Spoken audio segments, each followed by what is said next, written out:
Momen penampilan Anang Hermansyah dan Ashanti penyanyi pada laga Timnas Indonesia versus Filipina di Stadion Gelora Bung Karno, Jakarta, Selasa 11 Juni 2024 tiba-tiba trending. Anang dan Ashanti bahkan sampai harus walkout di saat penonton meneriaki keduanya bersama beberapa penyanyi lain.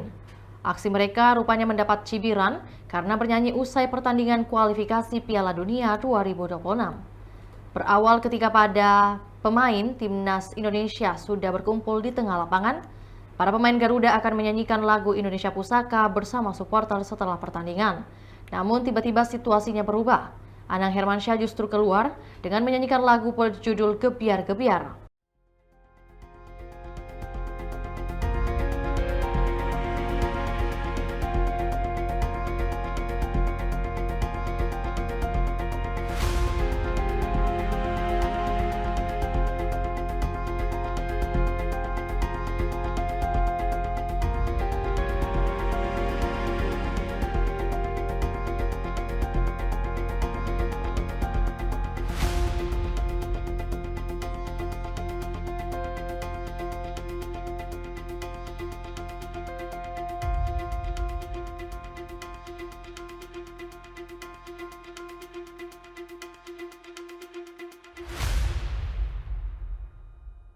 Itulah tadi berita hot news kita pada hari ini. Saksikan berita hot news lainnya hanya di kanal YouTube dan Facebook Tribun Timur.